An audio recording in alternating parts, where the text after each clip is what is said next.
கிறிஸ்துவில் என் அன்பான சகோதர சகோதரிகளே, இந்த புனித வெள்ளிக்கிழமையில் நம் கல்வாரி சிலுவையின் அடியில் நின்று இயேசுவின் இறுதி வார்த்தைகளை கேட்கின்றோம். யோவான் நற்செய்தி 19வது அதிகாரம் 30வது இறை வார்த்தை, எல்லாம் நிறைவேறிற்று என்று கூறி தலை சாய்த்து ஆவியை ஒப்படைத்தார். கிரேக்கத்தில் டெட்டலஸ்டாய் என்று அர்த்தம், அதாவது முழுமையாக நிறைவேறியது, முழுவதும் செலுத்தப்பட்டது என்று பொருள். இது தோல்வியின் குரல் அல்ல, இது ஒரு வெற்றியின் குரல். ஒவ்வொரு பாவமும் செலுத்தப்பட்டது, ஒவ்வொரு சாபமும் முறியடிக்கப்பட்டது, ஒவ்வொரு கடனும் ரத்து செய்யப்பட்டது.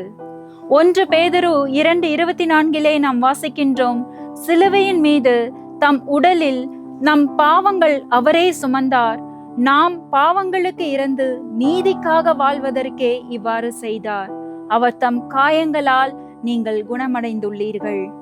இயேசு எல்லாம் நிறைவேறிற்று என்று சொன்னபோது பாவத்தின் அதிகாரமும் இருளின் ஆட்சியும் முடிவுக்கு வந்தது என்று அறிவித்தார்.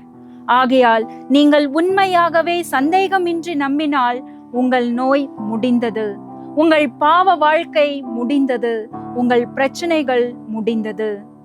உங்கள் சக்தியால் அல்ல, இயேசு அதை நிறைவேற்றியதால். அது எப்படி நிறைவேறியது? அவருடைய திரு ரத்தத்தின் மூலம். இறை வார்த்தை 1 யோவான் 1:7 நமக்கு அழகாக சொல்லுகின்றது, அவருடைய குமாரனாகிய இயேசுவின் ரத்தம் எல்லா பாவங்களிலிருந்தும் நம்மை சுத்திகரிக்கின்றது. சில பாவங்கள் அல்ல, எல்லா பாவங்களும். எபிரேயர் 9:22 நாம் வாசிக்கின்றோம், ரத்தம் சிந்துதல் இன்றி பாவ மன்னிப்பு இல்லை. சிலுவையில் இயேசு தனது இரத்தத்தை முழுமையாக சிந்தினார். அவருடைய ஒரு துளி ரத்தம் நம்மை சுத்திகரிக்கவும் குணமாக்கவும் புதுப்பிக்கவும் போதுமானது. அப்படியானால் ஏன் குற்ற உணர்வுடன் நாம் வாழ வேண்டும்? ஏன் இன்னும் கட்டுப்பாட்டில் நாம் இருக்க வேண்டும்? கிறிஸ்து நம்மை விடுதலை செய்திருக்கையில் ஏன் அடிமைகளாக இருக்க வேண்டும்? கலாத்தியர் 5:1 நாம் வாசிக்கின்றோம், கிறிஸ்து அடிமை நிலையிலிருந்து நம்மை விடுவித்து நமக்கு உரிமை வாழ்வை அளித்துள்ளார், அதில் நிலைத்திருங்கள், மீண்டும் அடிமை தலை என்னும் நுகத்தை உங்கள் மேல் ஏற்றுக்கொள்ளாதீர்கள்.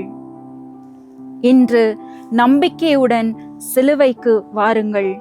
அவருடைய இரத்தம் உங்கள் வாழ்க்கை, உங்கள் இதயம், உங்கள் கடந்த காலம் மீது விழட்டும்.